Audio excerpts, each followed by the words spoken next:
What was your I'm dating / married to a f***ing idiot moment? Girl I was dating was making nachos and shredding cheese. She cuts herself and blood gets on the cheese and the shredder. As she gets a band-aid, I pick up the cheese and as I am throwing it away, she freaks out as now I may have AIDS. Like what? She is hard freaking out that I just got exposed to AIDS and I needed to get medical attention.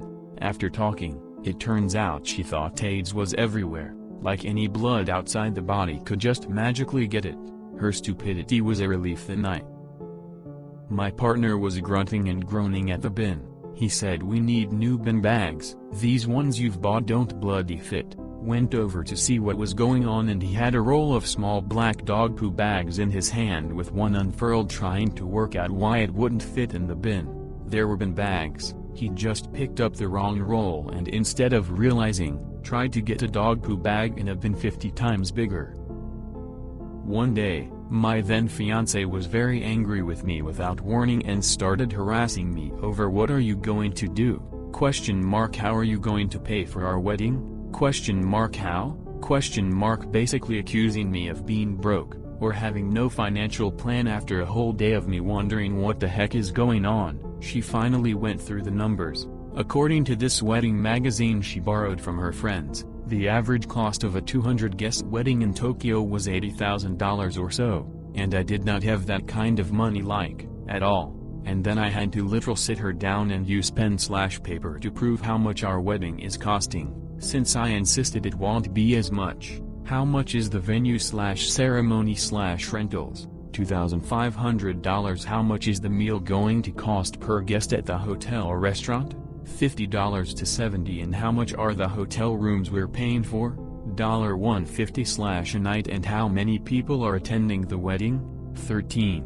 All said and done, our whole wedding was going to be about $4,500 to $5,000, and we knew this. But after reading one magazine article about mega weddings in Tokyo, my fiancée convinced herself that ours had to cost that much too. Spent nearly 2 days stewing and angry with me before even explaining this was the reason for her hostility. She was easily influenced like this by anything. Friends' comments, overhearing old ladies' conversations on the train, clickbait news online, etc. And no, I did not go through with the wedding. Took me a long time to admit that her stupidity wasn't a charm point, but weaponized incompetence by an abuser.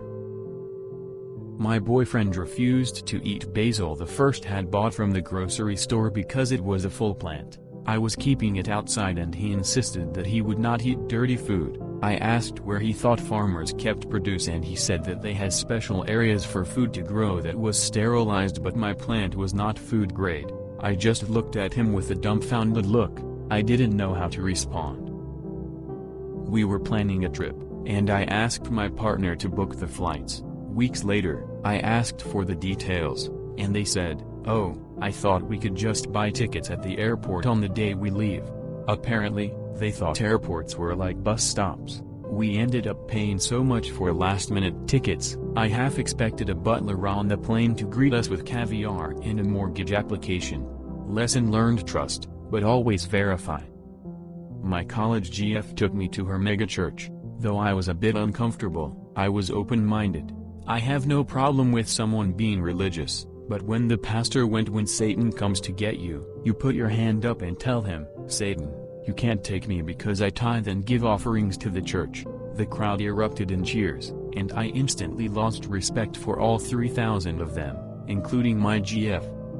Not me, my mom with my stepdad. My stepdad is highly allergic to shellfish, like one bite could put him in the hospital. One night mom and stepdad are out at dinner, and my stepdad orders clam chowder. My mom was like, "Are you absolutely sure?" And it took him a good minute to realize why it would not in fact be the best idea to order a clam chowder. Guy I dated, briefly, was not a US citizen. His debit card got flagged for a large purchase, and when the bank called and asked for his passport number to verify his identity, he fucking guessed. He had his passport in his pocket, and instead of looking at it, he just started rattling off wrong numbers, obviously ended up getting his bank account frozen, and then he called the bank the next week and demanded that they deposit some money into his account to make up for the inconvenience they caused him. took our dog to get spayed, after having puppies, and he got upset that the veterinarian put in the chart she was postpartum.